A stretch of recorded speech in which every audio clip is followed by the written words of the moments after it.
ಸ್ನೇಹಿತರೆ, ನೀವು ನೋಡ್ತಾ ಇರ್ಬೋದು, ಪ್ರಪಂಚದಂಥ ಹೊಗೆ ರಹಿತ ವಾಹನಗಳು ಮಾಡೋದಕ್ಕೋಸ್ಕರ ಅಂತ BS6 ಅಂತ ಗಾಡಿಗಳು ತೊಗೊಂಬಂದಿದ್ದಾರೆ.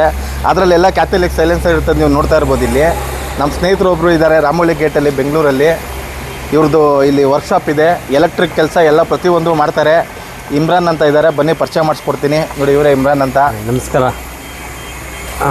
ಇವತ್ತು ಏನು ಇದು BS6 ಅಂತ ವಾಹನಗಳು ಬರ್ತಾ ಇದೆಯೋ ಅದರಿಂದ ಸುಮಾರು ಮಾಲೀಕರು ಮತ್ತು ಚಾಲಕರು ತುಂಬ ತೊಂದರೆಯಲ್ಲಿದ್ದಾರೆ. ಕಾರಣ ಏನಂದರೆ, ಇದು ಗಾಡಿ ಒಂದು 50,000 40,000 ಕಿಲೋಮೀಟ್ರ್ ಹೋದ ನಂತರ ಸೈಲೆನ್ಸರ್ ಬ್ಲಾಕ್ ಆಗುತ್ತೆ, ಸೂಟ್ ಮಾಸ್ ಜಾಸ್ತಿ ಆಗುತ್ತೆ. ಇಂಜಿನಿಯರಿಂಗ್ ಲ್ಯಾಂಗ್ವೇಜಲ್ಲಿ ಬೀಳಬೇಕಂದ್ರೆ ಸೂಟ್ ಮಾಸ್ ಜಾಸ್ತಿ ಆಗುತ್ತೆ. ಸೂಟ್ ಮಾಸ್ ಜಾಸ್ತಿ ಆದ ನಂತರ ಗಾಡಿ ಪಿಕಪ್ ಹೋಗೋಲ್ಲ. 20-30 ಕಿಲೋಮೀಟ್ರ್ ಆದ ನಂತರ ಜಾಸ್ತಿ ಪಿಕಪ್ ಹೋಗೋಲ್ಲ. ಅದಕ್ಕೋಸ್ಕರ ನಾವು ಏನು ಮಾಡ್ತಾ ಇದ್ದೀವಿ, ಇದು ಸೈಲೆನ್ಸರ್ನ ಕ್ಲೀನ್ ಮಾಡ್ತಾ ಇದ್ದೀವಿ. ಕಾರಣ ಏನಂದರೆ ರೀಫಬ್ರಿಷ್ ಮಾಡ್ತಾ ಇದ್ದೀವಿ. ಕಾರಣ ಏನಂದರೆ, ಸೈಲೆನ್ಸರ್ ಬಂದು 80,000 90,000 1 ಲಕ್ಷ ಇದೆ. ಅದು ತಡ್ಕೊಳ್ಳೋಕ್ಕಾಗಲ್ಲ ಮಾಲೀಕರ ಅಂತ ಹೇಳ್ಬಿಟ್ಟು ನಾವು ಇದು ಒಂದು ಕ್ಲೀನ್ ಮಾಡೋ ಪ್ರೊಸೆಸ್ ಒಂದು ಮಾಡ್ಕೊಂಡಿದ್ದೀವಿ. ಎಲ್ಲರಿಗೂ, ಡ್ರೈವರ್ಸ್ಗೂ ಮತ್ತು ಮಾಲೀಕರಿಗೆ ಎಲ್ಲರಿಗೂ ಒಂದು ಮಾಹಿತಿ ಏನಂದರೆ, ನಿಮ್ಮ ಗಾಡಿಗಳು ಆ ಥರ ಏನಾರು ಆದರೆ, ಏನೋ ಗಾಡಿ ಸೂಟ್ ಮಾಸ್ ಜಾಸ್ತಿ ಆಗಿ ಪಿಕಪ್ ತೊಗೊಳ್ತಾ ಇಲ್ಲ, ಪದೇ ಪದೇ ನಿಮಗೆ ತೊಂದರೆ ಕೊಡ್ತಾ ಇದೆ ಅಂತ ಹೇಳ್ಬಿಟ್ಟು ಏನು ಎದುರ್ಕೊಳ್ಳೋ ಅಂತ ಒಂದು ಏನು ವಿಷಯ ಇಲ್ಲ. ಹೌದು, ಅದಕ್ಕೆಲ್ಲ ನಾವು ಮಾಡೋಕ್ಕೆ ತಯಾರಾಗಿದ್ದೀವಿ. ಯಾರು ನೋಡ್ತಾ ಇರ್ಬೋದು, ಈ ಸೈಲೆನ್ಸರ್ಗಳು ಬ್ಲಾಕ್ ಆದರೆ ಶೋರೂಮ್ಗೆ ಹೋದರೆ ಲಕ್ಷಾಂತರ ರೂಪಾಯಿ ಕೊಟ್ಟು ಇದನ್ನು ಚೇಂಜ್ ಮಾಡಬೇಕು ಅಂತಾರೆ.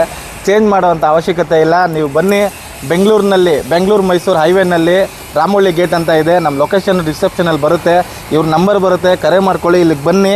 ಯಾವುದೇ ರೀತಿ BS6 ಸಿಲಿಂಡರ್ ಆಗಿರಲಿ, ಸೈಲೆನ್ಸರ್ ಆಗಿರಲಿ, ಚಿಕ್ಕದ್ರಿಂದ ಹಿಡಿದು ಭಾಳ ದೊಡ್ಡ ಗಾಡಿವರೆಗೂ, ಭಾರತ್ ಬೆನ್ಸ್ವರೆಗೂ ಪ್ರತಿಯೊಂದು ಸೈಲೆನ್ಸರ್ನು ಇವರು ರೀಪಬ್ಲಿಷ್ ಮಾಡಿಕೊಡ್ತಾರೆ. ಆಮೇಲೆ ನೀವು ಬೆಲೆ ಅಂತೂ ನಿಮಗೆ ತುಂಬ ಸ್ಯಾಟಿಸ್ಫೈಡ್ ಇರೋ ಥರ ಬೆಲೆಯಲ್ಲಿ ನಾವು ಭಾಳ ಕಮ್ಮಿ ಬೆಲೆಯಲ್ಲಿ ಮಾಡಿಕೊಡ್ತೀವಿ. ಬನ್ನಿ, ಇಲ್ಲಿ ಮುಂದೆ ನೋಡಿ ಯಾವ ಮಾಡ್ತಾ ಇರೋ ರೀಪ್ರೊಸೆಸ್ ನೋಡ್ಕೊಂಡು ನೋಡಿ. ಮುಂದೆ ಏನು ಲೇಯರ್ ನಿಂತಿದೆಯೋ, ಮೇಲ್ಗಡೆ ಏನು ಲೇಯರ್ ನಿಂತಿದೆಯೋ, ಇದನ್ನು ಸೂಟ್ ಅಂತಾರೆ. ಇದು ಸೂಟ್ ಜಾಸ್ತಿ ಆದಾಗ ಸಿಸ್ಟಮ್ ಇದನ್ನು ಡಿಟೆಕ್ಟ್ ಮಾಡಿ ಗಾಡಿ ಪಿಕಪ್ಗೆ ಮುಂದೆ ಬಿಡಲ್ಲ. ಕಾರಣ ಏನಂದರೆ, ವಾತಾವರಣ ಕೆಟ್ಟೋಗುತ್ತೆ ಅಂತ ಹೇಳ್ಬಿಟ್ಟು ಎಲ್ಲರಿಗೂ ಇನ್ನೊಂದು ಸರಿ ಹೇಳ್ತೀನಿ, ಎಲ್ಲರಿಗೂ ಏನು ಎದುರ್ಕೊಳ್ಳೋಂಥ ಏನು ಪರಿಸ್ಥಿತಿ ಇಲ್ಲ, ಏನು ಆ ಥರ ಏನು ವಿಷಯ ಇಲ್ಲ. ಬಂದುಬಿಟ್ಟು ಇಲ್ಲಿ ನಮ್ಮ ಆಟೋಟಿಕಲ್ ಅಂತ ಐತೆ, Rajarajeshwari dental college ಆಪೋಸಿಟು, Mysuru road.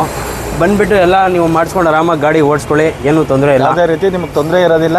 ಎಲ್ಲರಿಗೂ ನಮಸ್ಕಾರ, ಧನ್ಯವಾದ. ಮತ್ತೆ